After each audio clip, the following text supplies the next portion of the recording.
Hi, everyone. Welcome again to another fantastic episode of Black Woman One-to-One Interview. My name is Adese Okoje. I am the CEO and founder of Black Woman in HR. And today I have Anthonia. Wow.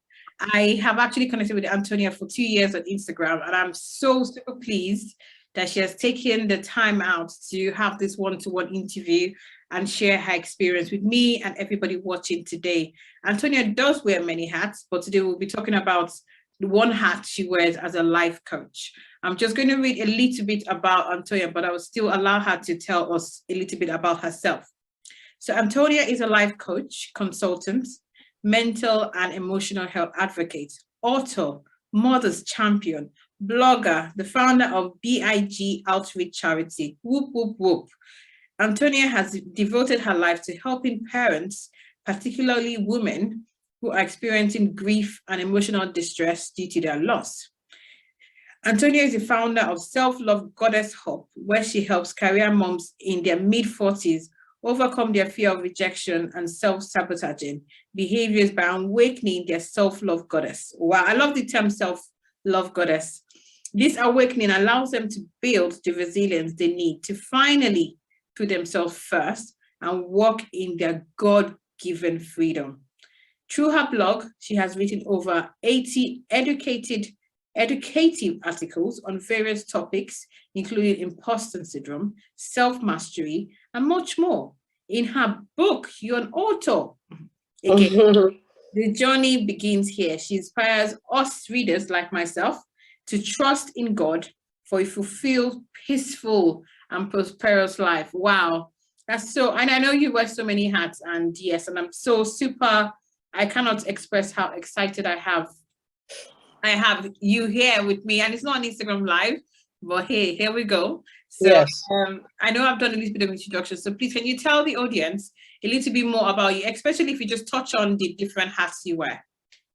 Yes. So number one, I just like to say thank you very much. It is an honor to be on this platform here. You're doing a great work, and I'm so happy to support you in what you're doing. So for me, my name is Anthonia KG Moses. I like the name KG. Why? Because KG is a name that was given to me by my grandmother. Is a name that I cherish a lot.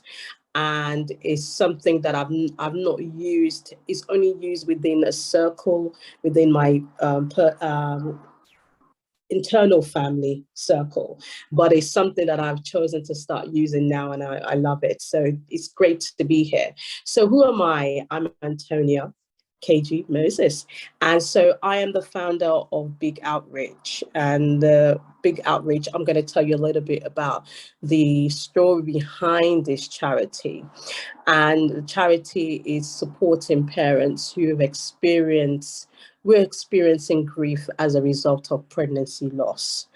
And I did not want to really start this charity. And this wasn't the main reason why I wanted the charity. Initially, I wanted to start a charity to help people with emotional issues, with low self-esteem, lack of confidence. And when I started the charity and I put it forward to the Charity Commission and it went through, it was like, oh, fantastic, great. But there was a little bit of, how would I say it, challenge and struggle in order to get this thing going. And I kept thinking, why is this happening? Why isn't this kind of going forward? There's no flow, and things were just challenging. But I just put it to, when you start a charity, there's always that thing that you have in the beginning. But then I heard you very clearly. I'm a spiritual person, and I heard God clearly saying you need to change your objectives. I'm like, to what? You need to help parents that have been through what you had gone through. And this was like, I was just trying to get through pregnancy loss with my daughter Maya, who was born stillbirth 2018, and I did not want to have anything to do with, having to talk about the issue. I wanted to get away from it. I didn't want to talk about it. So when I heard that instruction, there was an hesitation, and I spoke to my trustees. I decided that, okay, let me just pray about this and just think about it a little bit longer. And I just felt that that was the direction that God wanted this to go. It was no longer about me. It wasn't about me. It was about the people that this charity is going to serve.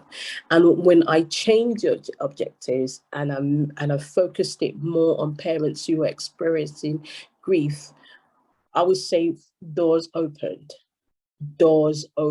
opportunities, opened up. Then I knew that I was obviously going in the right direction. So apart from that, I have my coaching part of my journey, which is helping women who are experiencing rejection, developing self-sabotaging cycles of thinking, and that's affected, them in terms of their personal life, and also affected them professionally. And the reason why I've gone in this direction is because these were issues that I had growing up. I struggled with rejection, and I used the self-sabotage. I will have opportunities come before me on the plate, gold plate, like laid out for me to be able to take advantage of it. And I would just look for every reason why this wasn't meant for me, every reason why this isn't something that I should be doing. I don't deserve it. I'm not good enough, imposter syndrome. And so for many years, I had difficulties and challenges in trying to navigate my career because of these same issues. And so it was only when I kind of got to a point where I had to go on that personal self-awareness journey myself to say, what is really behind this? And I began to unearth my issues that I had as a young person. And I sought out therapy, I sought out coaching, I watched really I watched various videos, listened to various people, and that kind of helped me to come out of it. And I wanted to be able to do that for other women. And so, yes, those are the two things that I'm doing at the moment. Yeah, that's it. Don't say that's it. That's a lot, and that's very inspiring. I know you've touched up, and so do you? And I know you've touched about your motivation, and it's your personal motivation, your personal experience. But is there any other community motivation that you can touch on, or was? Yes, but community, because I would say that from my mid-20s, I wouldn't say I was a maternal person, I'll be honest with you. And to be quite honest with you, if I didn't really want to have children. I loved them, but it wasn't something that I wanted to have. So when I start having challenges in my mid-20s, where I had hormonal issues, I would bleed for a period of 3 months, like really heavy bleeding, that I would not be able to go to work, and my body was just all over the place. And and then it would settle down. And then I didn't plan for my first son. I got pregnant. I'm like, okay, fine, interesting, very good. All right, great. I had him and I just fell in love with him. And I was like, oh my goodness, why didn't I want children? Now that I've had this experience, I love it and I wanted more. And then this issues came back again. I will have cyst on my ovaries, they will remove it, it will come back up again. And 1 minute I'll have period, the next minute I could have no period for 2 years, and then it'll come back really heavy, and then I'll get pregnant. But then I noticed that obviously twice within those cycles, I lost pregnancies. So the next pregnancy I had a 12-week scan, sorry, no heartbeat. And that was the first moment of me experiencing what I would say I would not wish on on the person that I was saying I don't like. I would not wish it on anybody. It was a horrible experience, and it was very clinical. It was like, okay, you've lost this child, go and see a nurse, we'll book a DC for you, see you later, bye. And that was it. Thank goodness my husband was able to be there with me. I was just left to go and deal with it. And I said, no, I'm not having a DC. What I'm going to have, I'm going to allow this to happen naturally. I don't think, when I think about it, that wasn't a good decision, because I didn't realize that my body would take 2 weeks for me to be able to go through the natural process. So I was waking up in the morning with a dead fetus in me, and I would continue the day in and out for 2 weeks until that it was the natural progressions kind of happened naturally. And then it happened, and it was a horrible experience. And I just said, I never want to experience this again. So when I was pregnant with my second son, I was very, a lot of anxiety, a lot of fear, any little thing, I was so on edge. But thank goodness that pregnancy went smoothly, and I was able to kind of deliver him, and that was great. And that was the end of it. But then obviously I wanted more children, but we're having difficulties with fertility. And when I got pregnant with my daughter Maya, it was fantastic. I was excited. It was a girl. That would have been the end of it. I won't having children anymore. But when they start seeing abnormalities in these scans and things like that, I thought, okay, this was something that could have been will be able to be resolved. But as I progressed on in my pregnancy, there was more. It was like I would go into a room and I would have consultants, like 6, 7 consultants in the room, poking, looking at all the graphs and telling me it was bad news after one bad news. And my health suffered greatly, because I had high BP, I had high blood sugar level, I had, it was just not, I just wanted it to end. And I think when I had to go into hospital and there was no heartbeat, and they had to, tell me that this was it, there was a sigh of relief, because it was like the end of this agonizing experience.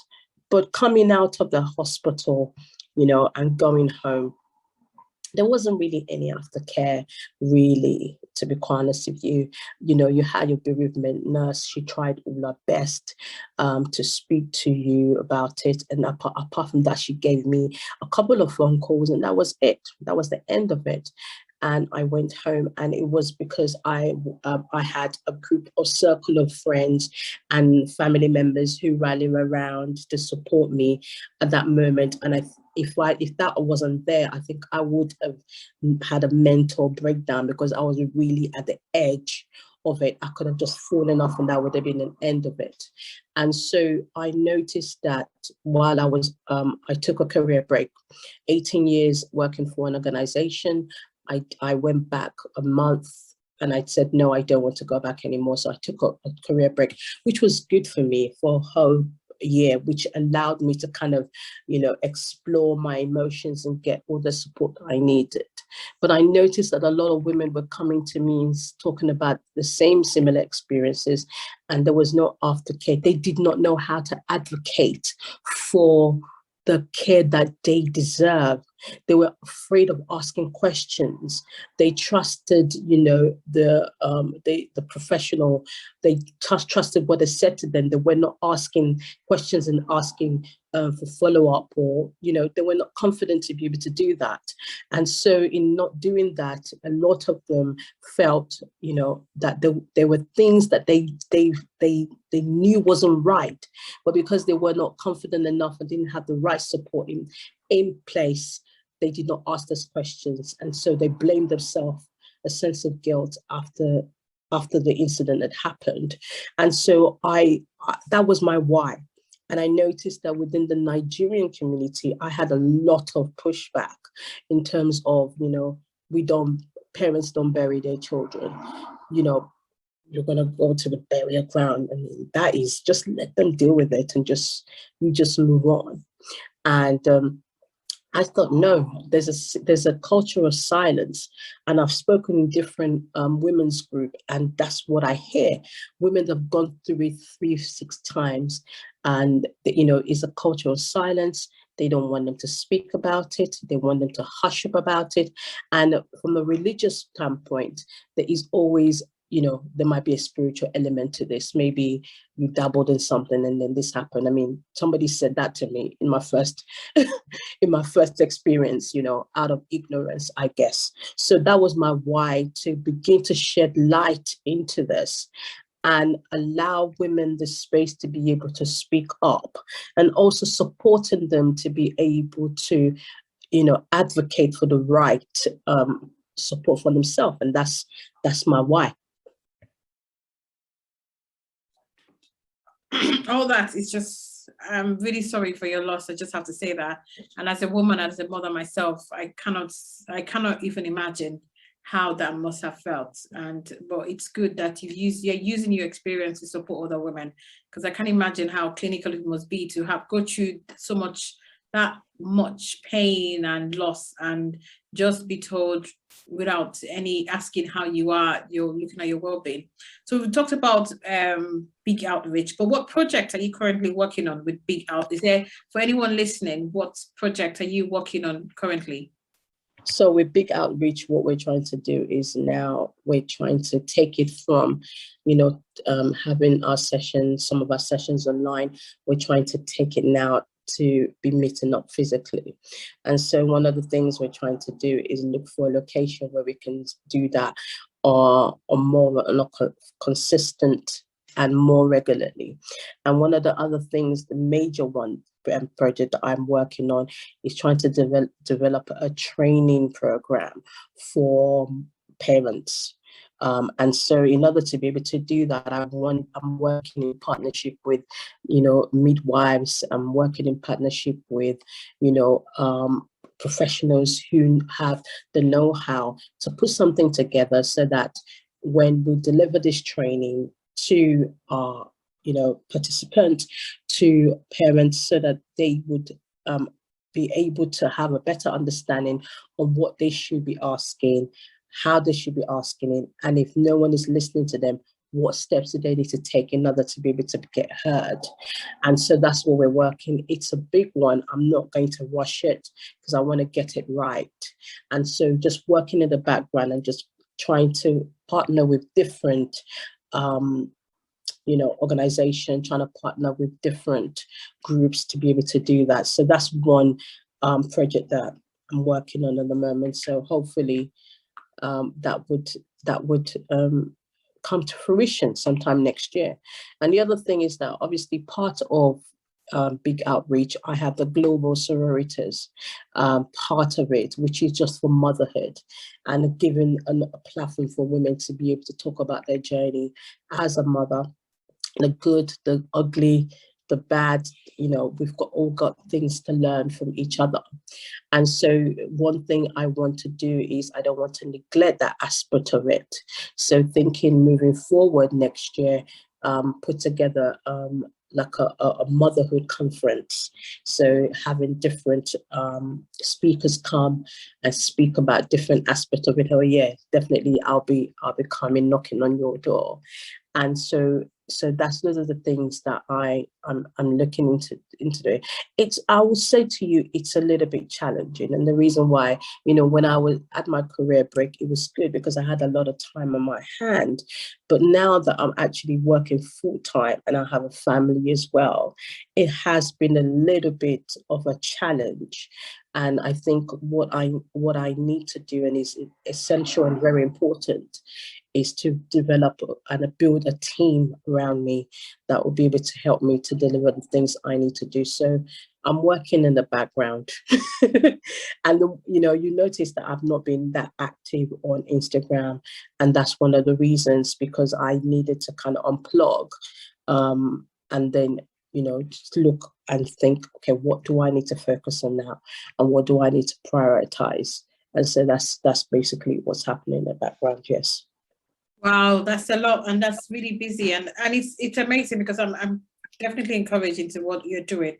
But as women or men, we're all very busy, And sometimes as mothers, I see what your client base, you put your kids first, or your husband first, or your partners first. So what advice would you have for someone that never puts themselves first?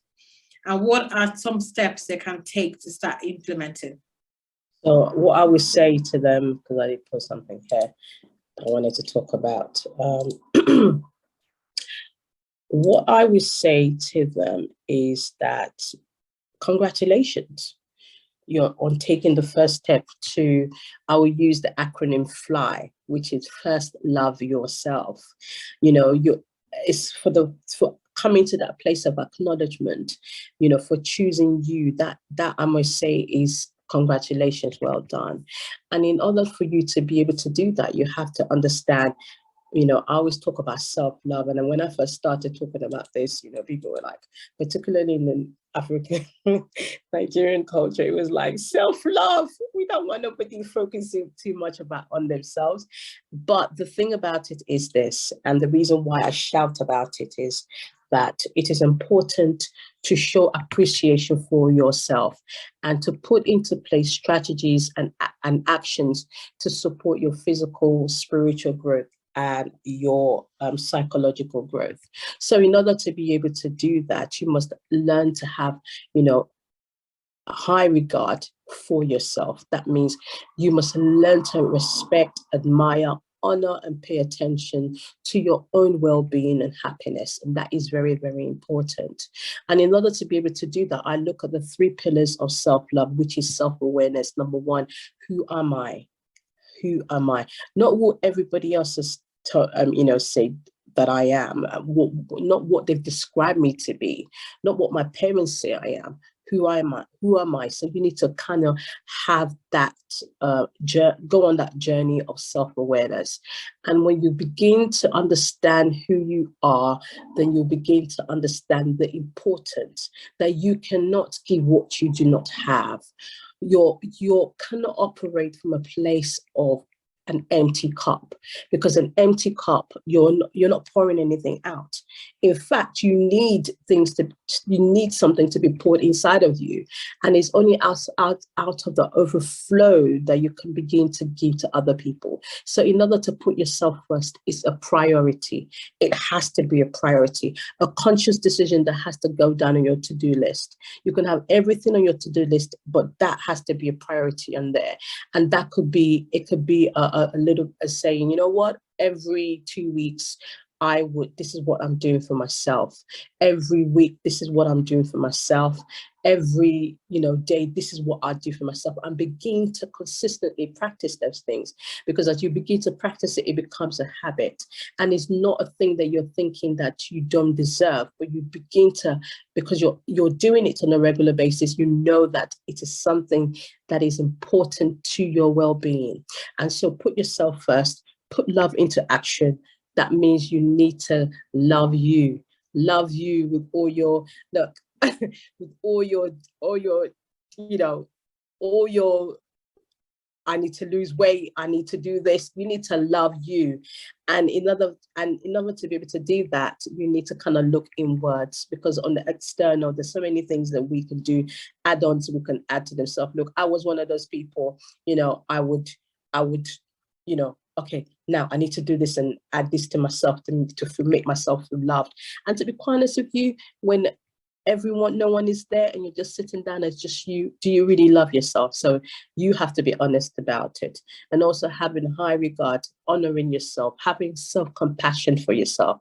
You will not always get things right? And when you don't get things right, have that compassion for you to understand that it's okay. You didn't get it right. It wasn't, you didn't get the result that you wanted, or you may have done something that you shouldn't have done. Just have some compassion.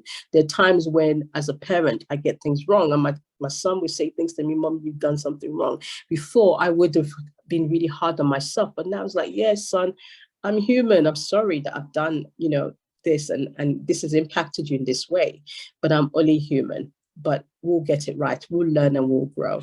So yeah, putting yourself first is a priority, and you have to prioritize it like everything else. Thank you so much. And I know I echo that, but it's actually hard once sometimes you just put your kids first, your partner first, your work first. And yeah, but let's go to I'm excited to hear about your book called The Journey Begins Here. What inspired you? Because I'm always inspired when people actually write books. And I just want to know a lot about your book. Okay, so for me, the journey begins here. I think it was written in 2011. I've got a copy of it here, 2011. I think I actually wrote the book for myself, I'll be honest with you. And I was going through a period in my life where, I've been in, relationships that have not worked out. I had, many issues that I was going through. I had weight issues and things like that. And so I thought, let me just write down what I've learned from these different experiences. And I noticed, and I truly believe that this is my life calling. I truly believe in speaking about God's unconditional love and, loving yourself. And it's so important. That is I feel like I know. It's not that I feel like I do know, but that's my life journey. And I noticed that that's even when I was reading my blurb at the back of the book I wrote. And I said that, God's unconditional love and his power to transform my life. And God really loves you, and his desire is for you to be whole so that you can truly experience a life filled with joy, fruitfulness, peace, prosperity, happiness, and many more beautiful things. So I wrote it because it was something that I experienced in terms of my relationship with God. And I wanted to show like different aspects of it. So I talked about, personal foundation. A house built can only stand strong if the foundation which is built on matches the strength of the house. So if the foundation is not strong, what you're building is going to crumble eventually. God has interwoven many opportunities into our journey, filled with important lessons that will empower us and acquaint us with the wisdom to make the right choices. So everything that you need, God has already given it to you. You don't need to be searching for it on the external. So I wrote it from my own personal experiences, being open about the things that I've gone through, being in a relationship 6 years, knowing at the end of it that, this person had not been faithful for that 6 years, and finding out about it and having to go through that excruciating pain. I was able to kind of put it down so that people can read and understand that, yes, you may go through those challenges. It's difficult at the time that you're going through it, but if you stay in the journey, you see the greater lesson in that experience, and you see God's plan interwoven in all of it. So yeah, that's the reason why. That was my why. That was the reason why I wrote it. I'm going to my almost penultimate question. So looking ahead, what are some of the new projects that you're doing, and what's coming up for you? What can we look out? So basically, we're working on the website for Self-Love Goddess Hub. We're just finishing it up, and so we're going to be rolling out it's called it's a 4-week breakthrough course for people that within that age bracket within the 40s, mid-40s, who want to come to a place where they want to soar. So the acronym is SOAR, which stands for surrender, open your heart to love you again. We talk about actualizing your plans, dreams, and goals. And then we talk about re-emerging as the self-love goddess, because that goddess is in you. And we just want you to come out, to shine, to grow. And so we're just working on that website. So that should be coming out soon. And those who want to be part of the experience can sign up for it. And then they can come on the journey with me. So that's one thing I'm working on at the moment. There's other things I'm working on, which because I also run a health and social care training company with myself and my husband. And it's mainly to train, healthcare workers, because that's his background. So that is something we're working on. We left it for a little while because of, you know, the whole issues with the pandemic and things like that. But it's something that we're actually moving forward to. So there's different things that we're working on. But the main thing is the coaching program, which when it comes live, I will let you know, and then you can have a look and let me know what you think about it. So thank you. So just this final question, I just always throw a final question. Can you give me three things you would, three advice you would give to someone still trying to overcome imposter syndrome? Just three things for someone trying to overcome imposter syndrome.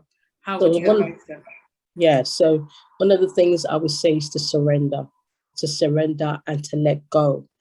You have to let go of what you think you know. You have to let go of the unknown, and you have to let go of, you know, all the limiting beliefs and ideas that you think of, that you've kind of, the story you've told yourself about yourself that is not true, right? You have to let it go. When you let go, you have to surrender, and that's what I had to do. Surrender and let go. And when you surrender and let go, what you're saying is that I am no longer in control of the situation, but I'm coming from a religious, a spiritual point, and that's how I approach things, allowing God to come into the situation and begin to do the work in you, right? From inside outward. So when you let go, that's one of the things, and be open to receive love. Be open to receive love. Be open to allow that love to come to you, and be open to receive it. And when you're open to receive it, what happens is that, what I noticed is that the universe, in a way, you become in the light. You become aligned to the universe, and things begin to kind of work in your favor. The love just comes your way. And that's one thing I noticed. The minute I surrender, I said, you know what, I let go. And the minute I said, you know what, I'm open to love again. I'm open to love. I'm open to receive God's love. Wherever it's coming from, it was coming from places that I didn't even think would come up from. So open up. And also you have to be able to know that there's goodness in you. You were not created broken. You were created whole. And this whole idea that sometimes is preached sometimes from the pulpit, that, you know, you're broken, you need to be fixed. I don't buy into that. You're not broken, you know, to be fixed. You are created the way God wants you to create you. He wants you to be created, and to celebrate that. So you have to be able to come to a place where you begin to celebrate your little wins, your little things that you think might be minute. Begin to celebrate it. And you begin to celebrate it, you begin to appreciate who you are. And from that, you show up every single day as the person that you are, not the person that you want people to see, but the person that you are. And when you do that, people see the authenticity in your approach. They see it, they begin to see it, and that's what they'll gravitate towards. Not the person that you want them to see, but the person that you truly are. So yes, surrender, open yourself up to love again, and celebrate yourself, celebrate your wins, celebrate your achievements, celebrate it. Yes. I love it. Surrender, open yourself to love again, and celebrate. I think as women, we definitely struggle to celebrate our successes. And as women, okay, some women, I wouldn't say all, sometimes we're not open. We love everyone, but we forget to love ourselves. So open, I love it. Open yourself to love and celebrate. So thank you so much. This has been an inspiring one-to-one session for me, and I'm super excited to meet you virtually. Hopefully at some point I'll meet you in person. So this is the end of the podcast, one-to-one interview. Can you please tell our audience how they can reach you on social media, email, your website details? Okay, so if it's for the charity, if it's B.I.G Outreach, you can go on to our Instagram page. Is B.I.G _outreach. I knew I was going to forget it.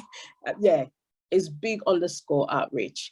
And And also you can email us at info@bigoutreach.org, or go on our website, which is www.bigoutreach.org, and you'll be able to link up with us then. If you want to follow me on my own personal Instagram page, there's many things that I've done previously. I might not be active right now, but you can also go through it. So you can go on KG Moses _, that's KG Moses _. And then for the Self-Love Goddess Hub is selflovegoddesshub.uk. That's www.selflovegoddesshub.uk. And our website, you can look at the information. And then if you want to sign up to our coaching program, we would love to have you. Thank you. Thank you so much, Anthonia KG Moses. It's been amazing having you today. It's been amazing. I echo it so much meeting you, and I am definitely super excited about your what you do for women and for women with loss. And it's definitely a good initiative. And hopefully Black Women in HR and B.I.G Outreach can collaborate in future and bring, because we women, so it'll be exciting. So thank you everyone again for listening to this podcast. Please remember to subscribe using the link below and follow us on socials, Black Women in HR. And if you haven't signed up to our conference and you're seeing this before our conference, please do make sure to sign up to the Black Women in HR conference. It's the first one. Start with us at the beginning. Don't join us when we're successful. Bye for now.